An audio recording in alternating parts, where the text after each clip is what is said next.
Well students, বলো তো দুটি বস্তুর ভর স্থির রেখে তাদের মধ্যে দূরত্ব দ্বিগুণ করা হলে মহাকর্ষ বলের মান কেমন হবে? অনুরূপ প্রশ্ন, দূরত্ব বাড়লে মহাকর্ষ বল বাড়বে না কমবে? দেখো, এটা কিন্তু ১ নম্বরের প্রশ্ন কিন্তু। দেখো, এই প্রশ্নের উত্তর জানতে গেলে তোমাদের এই বিষয়টা জানতে হবে কি? আমরা কি জানি? F = g × m1 × m2/d², তাই কি না? দেখো, দূরত্ব আমরা কি জানি? ধরি d, আর বস্তুর ভর m। আমি m কেন বললাম? দেখো, দুটি বস্তুর ভর স্থির বলেছে, তার জন্য আমরা কি লিখেছি? যে m লিখেছি। দেখো, এখান থেকে আমরা কি লিখতে পারি? F = g × m × m, মানে m1 আলাদা, m2 আলাদা না, একই বস্তু, তাই না? আর d²। দেখো, এখান থেকে আমরা F সমান বা মহাকর্ষ বল সমান কি পেতে পারি? gm²/d²। দেখো, এবার কি বলেছি? দূরত্ব দ্বিগুণ করেছে, তাহলে কি বলবো? 2d। দূরত্ব কত হবে? 2d। তাহলে F = g × উপরে কি m²/2d এর হোল স্কোয়ার। তাহলে এখান থেকে কি পাই? F = gm² উপরে চলে গেল, আর 2 × 2 = 4, আর d এর স্কোয়ার 4d²। দেখো, এটাই আমি লিখতে পারি কি? gm² আর নিচে d² দিয়ে, তাই না? দিয়ে গুণ কি দিতে পারি? 1/4। তাহলে দেখো, উপরে উপরে গুণ করলে gm² হয়, আর নিচে নিচে গুণ করলে 4d² হয়। তাহলে তোমরা কি পেলে? দুটি বস্তুর ভর স্থির রেখে তাদের মধ্যে দূরত্ব দ্বিগুণ করা হলে মহাকর্ষ বলের মান হবে 1/4, তাই না? মানে 4/1 দেখো, যেহেতু দূরত্বটা নিচে আছে, d² নিচে আছে, তাহলে কি বলবে? যদি দ্বিগুণ বলে তাহলে কি বলবে?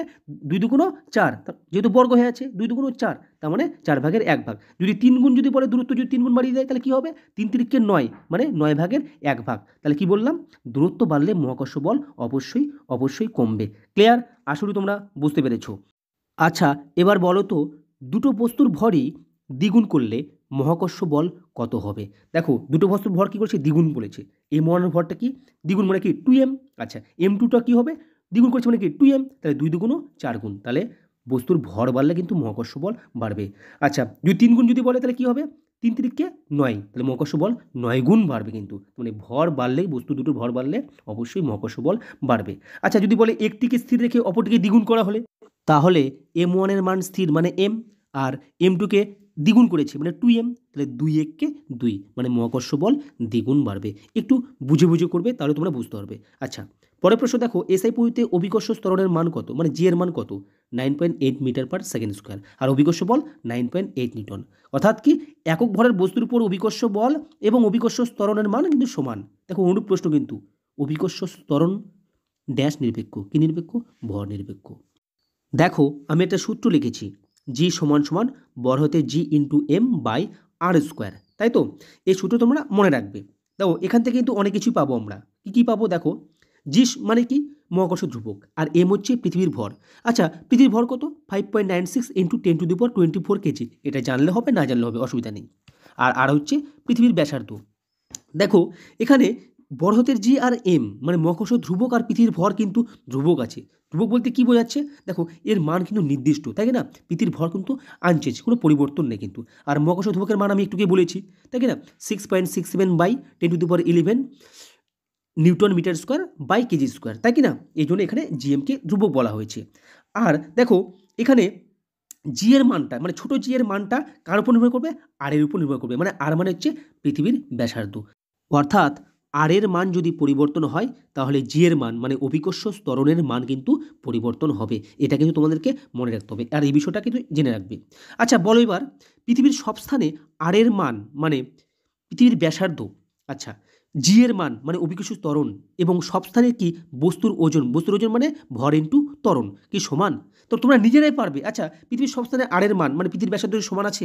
আচ্ছা, বলো তো, পৃথিবী কি পুরোপুরি গোল কি না? অভিগত গোলক, মানে উত্তর দক্ষিণ চাপা আর পূর্ব পশ্চিম বড়, মানে নিরক্ষীয় অঞ্চল। পৃথিবীর কেন্দ্র থেকে নিরক্ষীয় অঞ্চলের দূরত্ব বেশি, আর পৃথিবীর কেন্দ্র থেকে মেরু প্রদেশের দূরত্ব কিন্তু কম।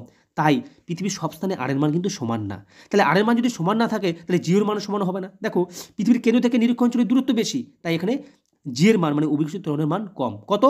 9.78 মিটার/সেকেন্ড স্কোয়ার। আর পৃথিবীর ওপরে সব স্থানে কোথায় জি এর মান বেশি? মেরুতে, মানে এখানে পৃথিবীর কেন্দ্র থেকে মেরু অঞ্চলের দূরত্ব কম, তাই এখানে সবচেয়ে অভিকর্ষ ত্বরণের মান বেশি। কত হবে? 9.81 মিটার/সেকেন্ড স্কোয়ার।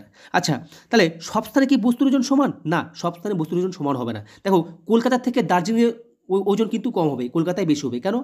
কলকাতা থেকে দার্জিলিংয়ের উচ্চতা বেশি, মানে ভূপৃষ্ঠ থেকে যত উচ্চতা বাড়বে, তত জি এর মান কিন্তু কমে যাবে। আর জি এর মান কমলে কিন্তু সেখানে বস্তুর ওজন কিন্তু কম হবে, তাই কি না?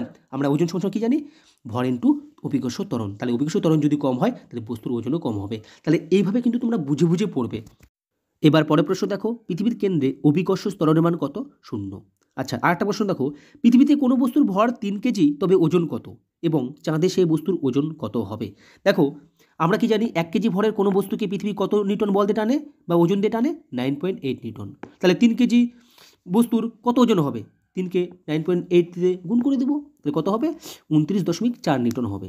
দেখো, আমরা জানি, এটাও জানি যে চাঁদে কোনো বস্তুর ওজন পৃথিবীতে সেই বস্তুর ওজনের 6 ভাগের 1 ভাগ। অর্থাৎ পৃথিবীতে কোনো বস্তুর ওজন 6 কেজি হলে চাঁদে হবে সেটি 1 কেজি। মানে পৃথিবীর যা ওজন তাকে 6 দিয়ে ভাগ করলে সেটা কি পাবো? চাঁদে পাবো। আর চাঁদের যা ওজন তাকে 6 দিয়ে গুণ করলে পৃথিবী পাবো। তাহলে চাঁদের সেই বস্তুর ওজন কী হবে? তাহলে পৃথিবী যা আছে তাকে 6 দিয়ে ভাগ করো, তাহলে চাঁদের পাবো। তাহলে 29.4কে 6 দিয়ে ভাগ করলে কত পাবো? 4.9 নিউটন।